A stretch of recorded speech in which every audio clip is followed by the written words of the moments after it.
Hey, this is Reverend Bill. It is Monday after Easter. I hope your Easter was fun filled, and if you had children, that they enjoyed their Easter baskets and their Easter egg hunt. My children are a little old for that.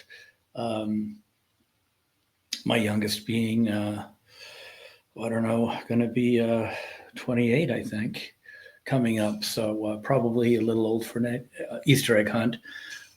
Although if he entered one, I think he would do pretty well. Better than he did yesteryear when he was always crying because he couldn't keep up with the older kids. But probably got that all worked out by now, I would think.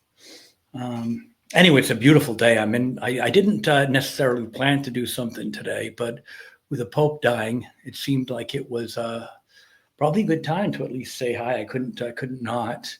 Um, but I will say that you caught me in between cleaning out the pool and building a grill for the barbecue for the summer. So kind of being a little busy getting ready for the summer months. So that's good.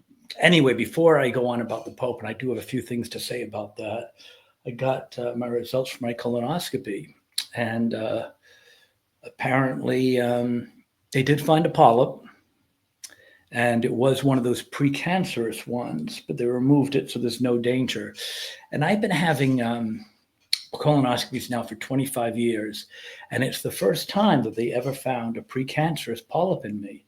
So it's a kind of coincidental that I've been battling these witches, and lo and behold, the first time they found a precancerous polyp in me. So there was that time, the end of March, that I was supposed to drop dead, and then now suddenly they found a precancerous polyp that I've never had before. So I would think that the witches are probably 0 for 2 now, trying to see me off. And I can't help but think of a quote from Kirk to Khan in The Wrath of Khan back in, what was that, like 1982, I think?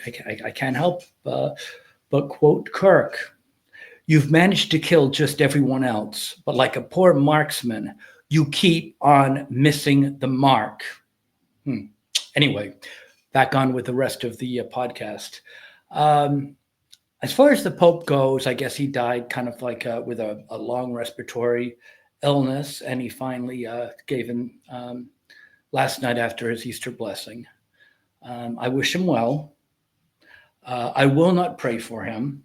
And the reason why I will not pray for him is not that I'm a nasty person. Um, I don't pray to him because to pray for him is kind of a pagan belief. To say that you pray for him is to say that his fate has not already been decided.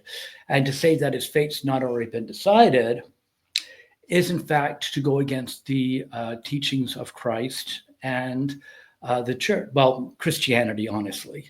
If there was no judgment yet, which there has to be, there is no point in us being here. Um, Again, Jesus never mentioned a purgatory. He did mention that there's a heaven and a hell, and here is our time to ready ourselves for heaven or to disappoint him and go to hell. There was never any purgatory. Again, to repeat, purgatory came in through prayers for the dead. And prayers for the dead go back to an ancient, well, actually, there's a trace to a very ancient Jewish religion, but more commonly, it can be traced to Roman and Greek paganism. And it's natural. I understand. When someone dies, the automatic feeling is you want to pray for them. But really, when someone dies, you should pray for yourself. Their fate's already been decided one way or the other. Yeah, I'm not going to pray for the Pope because really it's unnecessary and it's probably an affront. Well, it is an affront to our Christianity beliefs. Um, Here's where what you do matters, not in purgatory. And the judgment will take place when you die, and that's it. I mean, this is where things make a difference. Um, and I'll tell you something else too. There's a there is a there's a person in between us and Jesus. And I don't know why. I don't know why. Um, Jesus was on this earth, and I don't recall reading anything in any gospel at all where Jesus found it necessary to put a middleman in between him and the people.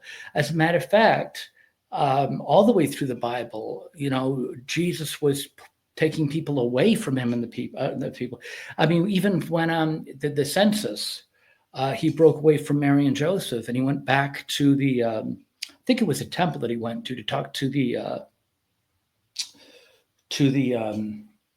what's with the elder Pharisees, and he talks religion to them about the scribes, and he was discussing very in depth prophecies and all that kind of stuff. And Mary and Joseph came, and he said, do you not realize that I have to do the work of my Father?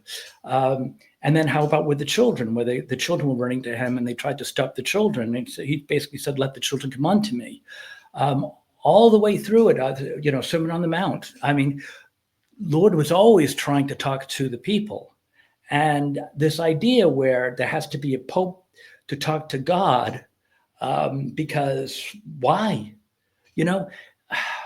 Look, I have told you numerous times that I have talked to God, and I'm not one of these people that make it up. I mean, I have talked to God, and I'll tell you something else. I've been reading other evangelists that have talked to God. I don't know what God they're talking to. I'd like to talk to their God. I think it was Oral Roberts. And by the way, these are going from memory. So if they're a little skewed, they're mostly, I mean, I'd say like 95, 99% of all I'm telling you is true, but I am going from memory. And a lot of this stuff's in the 80s. So it's pretty accurate. But I think it was Oral Roberts sometime in like around 1987. He said that that there were some messages that he had got to raise. He had to raise like $8 million. And if he didn't raise $8 million, that the devil was going to be allowed to do horrible things to him, I don't think it was going to kill him, but it was going to come for him. And whatever he was going to do when he got him, I don't know.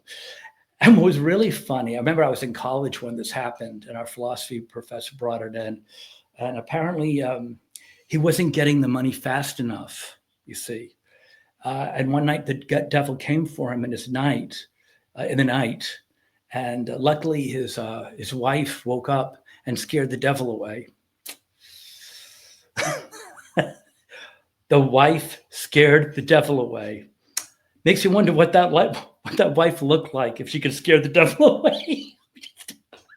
Okay, enough said. Why is it when the God talks to me, he calls me a sinner? I think I've got the God from the Old Testament talking to me.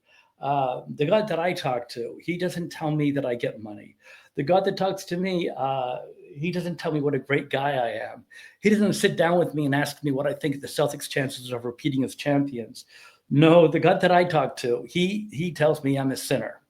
I'll do. I haven't really told you what the problem with God had with me. And there was a time, I think I mentioned before, that I wasn't getting the answers to the prayers. And I think I was battling these witches, and I was losing ground for the first time in years. And I really needed the help. And I was praying to him because I would know for the first time, I was losing ground. And he came to me, and he wasn't real happy. And he said, you're sinning. And I'm like, me? I'm sinning? Like, I don't honestly, I mean, I don't know how I could possibly be sinning. I've never gotten a traffic ticket in my life. I mean, how am I sinning? And he said, well, I do like to drink at night. Never been a problem. I just like to drink. I'm Irish. It's not like I've ever gotten a DUI, or I've never had a problem. I've never had an arrest, or I just like to drink, about 4 or 5 times a week. I like to have a drink and watch the game at night. And Sundays, I like to watch the football and have a drink. And for some reason, God said, and he didn't say it's about everyone. He said me. So I think it was a personal challenge for me. He said, I don't want you drinking anymore. And I said, at all? And he said, not a drop. I said, okay. You don't argue with God. And he said, okay. And I haven't drank a drop since. It's not a problem with me. For some reason, he decided that for me to drink at all is a sin.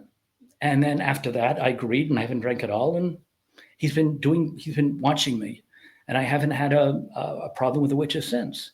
Now, I don't think that's for everybody, and it certainly wasn't a problem for me, but for whatever God wanted for me, he did not want drinking in my future. That might come into play down the road. I have no idea what God's plan is for me. And like I said, I'm not a problem drinker. He just did not want me drinking for whatever reason. And I am not one to question divine, providence, I guess you'd call it. So I don't drink at all anymore, not even a drop. And the Lord's been with me ever since. And I'm not complaining. I think it's a great deal. I've got the Lord with me now, and all I got to do is not drink, which really was not that big a deal to me anyway. Fine. But the point is, we don't really know God's plan, so we just do as we're told. Anyway, so that's pretty much it. I guess I got a little away from my point was. But my point is, God talks to all of us as needed. He doesn't come to me and say, hey, go on your podcast and ask people to send you $1 million. I wish he did. And if he did, I'd ask. But he's not interested in giving me riches, at least not now. He's not interested in any of this. He's interested in me getting the word out. And the word is, he's there for you. And he's there for you if you want him to be. And he may not tell you all the things that you want to hear. He certainly didn't tell me what I wanted to hear. I'd like the God for Oral Roberts telling me to get rich, but I've got the God that tells me that I've got to fly right if I want him in my life. And boy, do I want him in my life. No doubt do I want him in my life. And he can be in your life too. And that's pretty much what I'm doing here in a very sincere fashion. I'm just presenting to you what the Lord wants me to present to you, and that is he's there for you, and he's there to listen for you. We do not need a pope. I don't know why he's there. I'm sure that a lot of them are very good men. I'm not here to disparage them or say nasty thing about them at all. I really don't know them. They're like the guy down the street. I mean, he's there. He might be a great guy. I don't know. It doesn't really affect me. He's down the street. If I see him, I'll wave. But in my day-to-day life, he doesn't affect me. The Pope doesn't affect me one little bit. I have nothing against him. Got nothing particularly for him either. I don't really find him necessary. But that's it. I just wanted to take a few minutes. What I'd like to do probably the next day or so is there was a person on X who sent me a list of possible popes. And we'll go through that maybe in the next day or so. I'll bring that and we'll go through them. I really hope it's a conservative pope. I don't need a pope, but other people do. And there's Pope Francis that talking about how the world's changing. No, it's not. No, it's not. The world's not changing. Not at all. Not in the least. God's word's not changing. People are sinning an awful lot more. And then they're convincing us it's the world. No. It's sin, but we'll cover that a little later on. But I hope you enjoyed this. If you did, please like, share, and subscribe. Again, my job is to get the word out there that let you know that Jesus loves you, and Jesus wants you to be with him in the third heaven, and he welcomes you all there. But you have to follow some basic rules, like I did.